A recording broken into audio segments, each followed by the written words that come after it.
This is probably Elicity fans' favorite episode by far.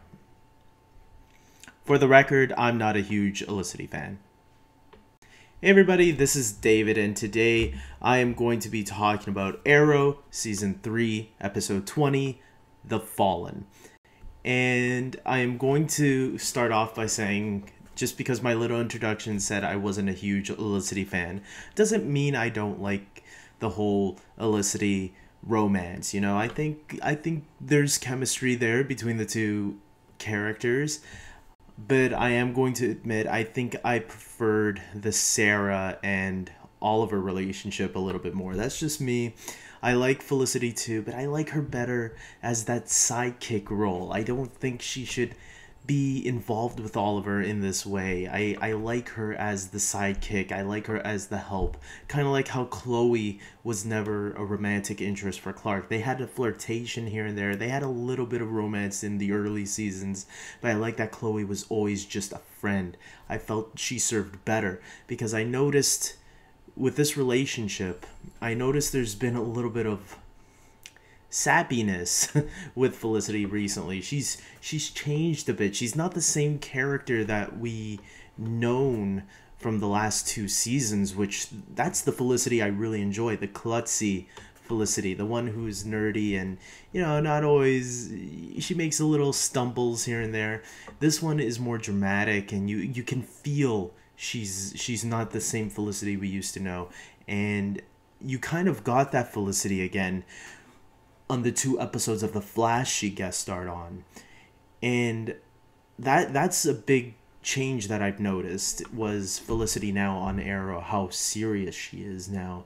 And I hope, with that being said, I hope they try to make her go back to the way she used to, but I have a feeling with this relationship that they're doing now, it's just gonna make her more serious and lovey-dovey and sappy.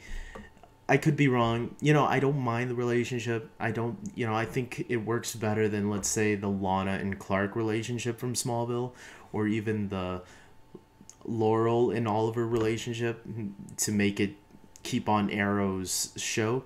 But, yeah, I'm just a little worried on how things are going to go from here on out with Felicity and Oliver. I have a feeling it won't even last that long. We'll have to see. But anyways, let's get into the episode.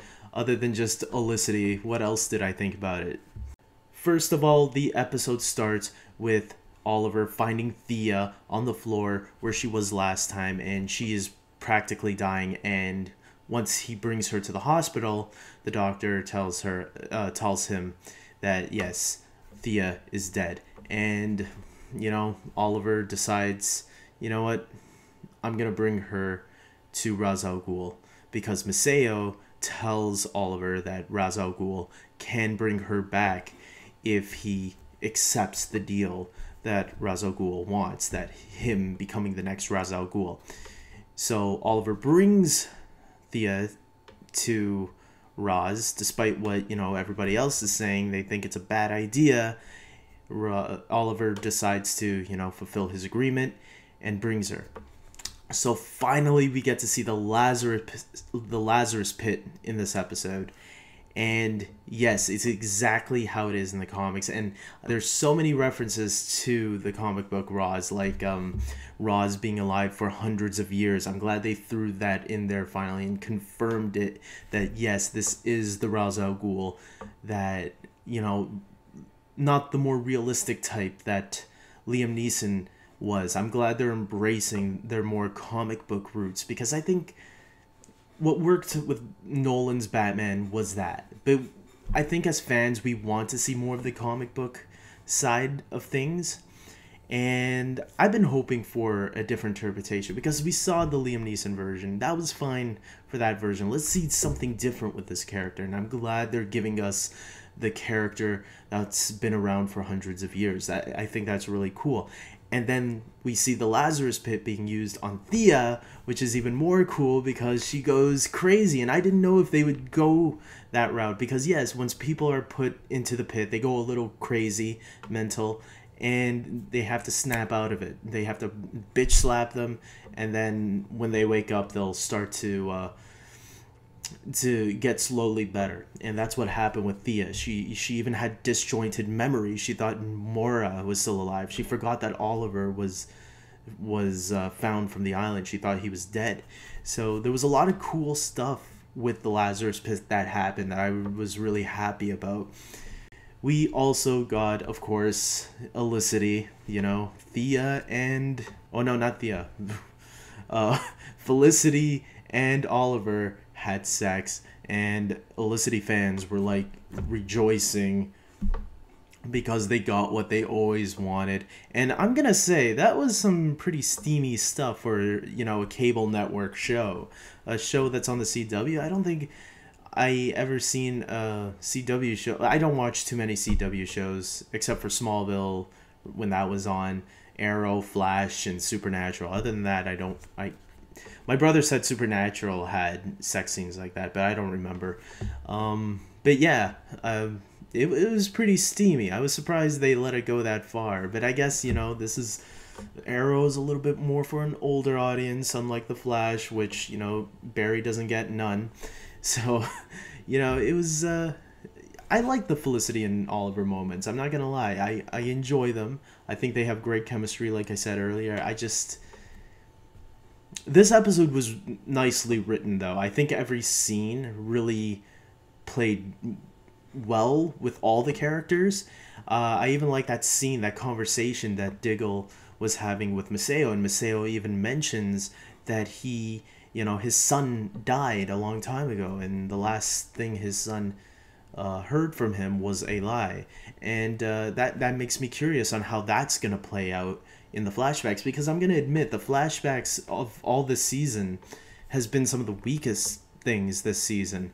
And I'm kind of worried because, like, in the beginning, the flashbacks were kind of really slow to me, and then in the middle it seemed to start to pick up, but then it quickly fell flat again. Like, I don't even remember what the vial they're looking for is for. Like, I'm completely lost in the flashbacks right now, because I was just thinking, what's going on in these flashbacks again? I don't even remember. So I don't know. I really hope they start picking up, because right now the flashbacks are my least favorite things about the season, which is funny because everybody loved the flashbacks in the first two seasons, and I agree with everybody. This season the flashbacks seem really weak, so hopefully next season they'll do better now that this season's wrapping up. Hopefully whatever ends at the end of this season, hopefully there's a big payoff for it, because right now I'm seeing nothing. Obviously, after Felicity and Oliver have sex, Felicity decides to break Oliver out of Nanda Parbat, and, well, they don't get very far. Even though Maceo helps them and everything, they don't get very far, and Oliver says, look, you guys are just gonna have to say your goodbyes and leave me here. You guys go on without me. I'm gonna take up Ra's al Ghul's offer. And that's what Oliver does. He takes his offer, and it was a really nice goodbye between the characters and Oliver. I thought it was really nicely written what was going on. It didn't get me teary-eyed, but I will admit I felt the emotions. And the only thing that I thought was missing was Roy. I know Roy had his goodbye last week, but I felt Roy should have been in this episode. I just felt it, and I kind of missed Roy, man. I kind of missed Roy in this episode. It was like you knew someone was missing, and I just kept thinking to myself, oh, it's Roy. So, but, overall, it was a really good episode. I really enjoyed the long goodbye and everything at the end, too. Even when that little small moment with Laurel and Felicity was really nice. And that moment with Malcolm telling Thea that he is going to save Oliver because now he's free. He's a free man. The League isn't after him anymore. Which makes me wonder now. I have a feeling he's gonna die. I have a feeling Malcolm is going to die by the end of this season. I could be wrong, and maybe he won't. I don't think they should kill him off because he's a great villain, but I have a feeling he's starting to redeem himself now here at the end. This episode feels like his redemption is coming, and if they do redeem him, I think they're gonna kill him. That's just me. I'm just curious. That's my theory on what's gonna happen to Malcolm. I could be wrong, and maybe he will survive this season and return next season. But yeah, right now I think Malcolm's gonna die. So all in all, guys, I'm going to give this episode an 8 out of 10. I thought it was really good, really solid. There wasn't a scene I was bored by except for the flashbacks. Again, the flashbacks seem to be the only thing that are dragging a lot of these episodes for me. But for the most part, there weren't too many flashbacks, I don't think, in this episode. Or at least I didn't feel that way, because maybe the rest of the scenes were really enjoyable for me to watch that I didn't even notice. And with that being said, guys, I can't wait for the last remaining episodes. I think we're down to 4 more episodes. 3 more episodes. And yeah, it's gonna be good from here on out. Now Oliver is part of the League of Assassins. He has a new tattoo on his back that looks exactly like the the arrow on the credit scene, where we see the title Arrow. And yeah, he has a new uniform, which is black. It's no longer green. So I'm looking forward to seeing how this season wraps up, because it's looking good from here on out. I can't wait. And until next time, guys, take care.